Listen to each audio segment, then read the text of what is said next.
کس طرح رفع دفع کیا جا رہا ہے، کس طرح اس کے اوپر مٹی ڈالی جا رہی ہے۔ ناظرین کرام، جو ذمہ دار ہیں اس کا تعین کر لیا ہے نگراں حکومت میں۔ جو اضافی گندم درآمد کرنے کا سکینڈل جو آیا تھا، حکومت نے سرپلس گندم امپورٹ کرنے کے ذمہ داروں کا تعین کیا۔ اب ذرا سنیں اور سر دھنیں کہ کس طرح تعین کیا گیا۔ اب اس میں ناظرین کرام حکومتی جو ذرائع ہیں اس کے مطابق وزیراعظم انکوائری کمیٹی کی سفارشات کی منظوری جو ہے وہ دے دی ہے، اور نگراں دور حکومت کے کسی بھی اہم ذمہ دار کے خلاف کارروائی کی سفارش نہیں کی گئی۔ آپ اندازہ لگائیں کہ نگراں حکومت کے جو عہدیدار ہیں ان کے خلاف کوئی کارروائی کرنے کی کوئی سفارش نہیں کی گئی، یعنی کہ انوار الحق کاکڑ ہیں، وزیر اعظم اس وقت کے ہیں، ان کو نہیں چھیڑا جا رہا، یا جو طاقتوروں کے لوگ ہیں ان کو نہیں ہاتھ ڈالا جا رہا۔ ہاتھ کن کو ڈالا گیا وہ ذرا سنیں۔ ناظرین کرام، 4 آفیسروں کو معطل کیا گیا۔ جا آ کے جو ہے وہ بالآخر جو آفیسر ہیں ان کے اوپر غصہ نکالا جاتا ہے، جو مین لوگ ہیں جن کی اپروول سے تمام معاملات چلتے ہیں، یا جو یہ تمام کام کروا رہے ہوتے ہیں، وہ ان کو پاکستان میں اکثر چھوٹ مل جاتی ہے۔ تو اب ناظرین کرام، سابق وفاقی سیکرٹری نیشنل فوڈ سیکیورٹی محمد آصف کے خلاف باضابطہ کارروائی کی منظوری دے دی گئی ہے، جبکہ سابق ڈی جی پلانٹ پروٹیکشن اے ڈی عابد کو معطل کرنے کی منظوری دے دی گئی ہے، اور اس کے ساتھ ساتھ سیکیورٹی کمشنر 1 ڈاکٹر وسیم اور ڈائریکٹر سہیل کو بھی معطل کرنے کی منظوری دے دی گئی ہے۔ ذمہ دار آفیسروں پر ناقص منصوبہ بندی اور غفلت برتنے کا چارج لگایا گیا ہے، اور باقی آپ سمجھدار ہیں کہ کن لوگوں کو چھوٹ دے دی گئی ہے۔ اب ناظرین کرام، جو آج جسٹس محسن اختر کیانی آج ان ایکشن ہے، آج ایک تو میں نے آپ کو جو بتا دیا کہ ڈیپٹی وزیر اعظم والا کیس تھا، آج ناظرین کرام جو بلوچ طلباء ہیں ان کو جو آپ کو پتہ ہے کہ اغوا کر لیا جاتا ہے، ان کے حوالے سے بھی سماعت ہے، اور اس کے بعد آج بڑی اہم سماعت جو ہے وہ فرحاد کے حوالے سے، جو شاعر صحافی فرحاد ہے، وہ اس حوالے سے بھی آپ کو اپڈیٹ کریں گے۔ لیکن جو بلوچ طلباء کو گمشدہ کرنے کا معاملہ ہے اس حوالے سے آپ کو اپڈیٹ کرتے ہیں کہ آج کیا جسٹس محسن اختر کیانی نے اس حوالے سے ریمارکس، بڑے اہم ریمارکس دیے ہیں۔ ناظرین کرام، آج انہوں نے جو اہم سوالات اٹھائے وہ یہ تھے، انہوں نے کہا کہ الزام ہے کہ مبینہ طور پر بہت سے لوگ ایجنسیوں کی تحویل میں ہوتے ہیں، وہ کھاتے پیتے بھی ہوں گے، اور اس کے حوالے سے بتائیں کہ وہ جو خرچہ ہے وہ ریاست برداشت کرتی ہے یا ایجنسیوں کے فنڈز کا کوئی سالانہ آڈٹ ہوتا ہے۔ یعنی کہ انہوں نے پوچھا کہ بتائیں کہ وہ خرچہ کون کر رہا ہوتا ہے، وہ کس کے پلے سے جا رہا ہوتا ہے۔ اس کے بعد ناظرین کرام، انہوں نے جو ہے وہ بلوچ طلباء کی بازیابی سے متعلق قائم کمیشن کی سفارشات پر عمل درآمد جو کیس ہے اس حوالے سے انہوں نے کہا کہ کوئی بھی عدالت جج، وکیل، صحافی، پارلیمنٹیرین ایجنسیوں کو قانون کے مطابق کام سے روکنے کی بات نہیں کرتا۔ یعنی کہ آپ کو پتہ ہے کہ کل پریس کانفرنسز بھی آئی، اس کے اوپر بڑے اہم ریمارکس آئے ان کے۔ انہوں نے کہا کہ صرف خلاف قانون کام کرنے سے روکنے کی بات کرتے ہیں، یعنی کہ ایسا نہیں ہے کہ ہم ایجنسیوں کے خلاف ہیں یا ایجنسیوں کو جناب جو قانون کے مطابق بھی کام کریں تو ہم روکتے ہیں۔ انہوں نے کہا کہ جو ایجنسیاں قانون کے خلاف کام کرتی ہیں اس کو ہم جناب روکنے کی بات کرتے ہیں۔ اس کے بعد ناظرین کرام، انہوں نے کہا کہ جب تک مسنگ پرسنز کے کیس ہوتے رہیں گے، عدالتیں کام کرتی رہیں گی، کوئی پریس کانفرنس کرتا ہے کرتا رہے، اس سے کوئی فرق نہیں پڑتا، کوئی کسی کے بہاف پر پریس کانفرنس کرتا رہے، اس سے فرق نہیں پڑتا، عدالتیں ان تمام چیزوں سے ماورا ہیں۔ یعنی کہ انہوں نے یہ ایک پیغام دیا۔ اب اس کے اندر ایک میسج تھا، یہ بہت بڑی ایک اہم ایک سافٹ انہوں نے ایک میسج دیا کہ یعنی کہ کسی کے بہاف کے اوپر کل جو آپ کو پتہ ہے کہ اعظم نذیر تارڑ کی پریس کانفرنس کروائی گئی، تو انہوں نے یہ میسج دیا کہ آپ پریس کانفرنسز کروا لیں، جو مرضی کروا لیں، ہم ان چیزوں سے معاورہ ہیں اور ہم نے آئین اور قانون اور میرٹ کو دیکھنا ہے۔ تو یہ جناب ان کو بہت بڑا میسج ہے، اور ان کو تو یہ لے ڈوبے ہیں جو محسن اختر کیانی صاحب ہیں، اور انہوں نے کہا کہ ہمیں فرق نہیں پڑتا جناب۔ اس کے بعد ناظرین کرام، انہوں نے بڑا دلچسپ مکالمہ بھی کیا اٹارنی جنرل سے، جس کے اوپر جو ہے وہ کہہ کے بھی لگے۔ اٹارنی جنرل نے کہا کہ میڈیا کو اس معاملے میں ساتھ دینا چاہیے تاکہ منفی چیزیں اجاگر نہ ہوں۔ تو جسٹس محسن اختر کیانی نے کہا آپ چاہتے ہیں کہ میڈیا جو ہے وہ جج برہم نہ چلائے، یعنی کہ جج برہم ہوگا، اس طرح کی چیزیں نہ چلائے، تو اس سے جو ہے وہ وہاں پہ کہہ کے بھی لگے عدالت کے اندر۔ اس کے بعد ناظرین کرام، انہوں نے کہا کہ میڈیا کا کردار تو قابل ستائش ہے، یہ تو ذمہ دار لوگ ہیں، صحافی انسانی حقوق کی خلاف ورزیوں کو سامنے لاتے ہیں، اور بلوچستان کے دور دراز علاقوں سے کسی شخص کا مسئلہ صحافی اٹھاتے ہیں۔ بلوچستان کے لوگ بھی پاکستانی ہیں، اور یہ ناظرین کام آج اس حوالے سے اہم جو ہے وہ ریمارکس تھے، یعنی کہ آپ کو پتہ ہے کہ جسٹس محسن اختر کیانی ڈٹے ہوئے ہیں۔ اب ناظرین کام جو بڑی خبر ہے اس کی طرف آ جائیں، جو فارم 47 اور 3 حلقوں والا معاملہ کس طرح پھنس گئے ہیں فارم 47 والے، یہ اب آپ نے چیزیں سمجھنی ہے کیونکہ بری طرح پھنس گئے ہیں اور اس سے بچ نہیں سکتے۔ کس طرح نہیں بچ سکتے ذرا سنیں۔ ناظرین کام اسلام آباد کے 3 حلقوں میں جو مبینہ دھاندلی کے خلاف اب 28 مئی کو علی بخاری، 29 مئی کو شعیب شہین اور 30 مئی کو عامر مغل کی درخواست پر جو ہے وہ سماعت ہوگی، اور الیکشن ٹریبیونل نے انجم عقیل خان، طارق فضل چودھری، رضا خرم نواز کو جواب جمع کروانے کے لیے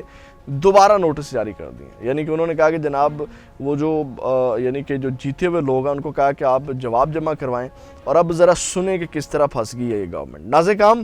اس کے اوپر انہوں نے کہا کہ 2 مئی کے نوٹسز کب بھیجے، کب دوسرے فریق کو موصول ہوئے، رجسٹرار آفس اس کی بھی رپورٹ دے، جو پہلے نوٹسز کے اوپر جناب کو رپورٹ نہیں ہوئی۔ اس کے بعد انہوں نے کہا 2 مئی کے حکم کے مطابق 1 ہفتے میں اوریجنل، 1 ہفتے کے اندر، اب ذرا سنیں جو میں نے کہا نا بری طرح پھنس چکے ہیں، 1 ہفتے کے اندر اوریجنل فارم 45، فارم 46 اور فارم 47 بیان حلفی کے ساتھ جمع کرائیں۔ فریقین کے تحریری بیانات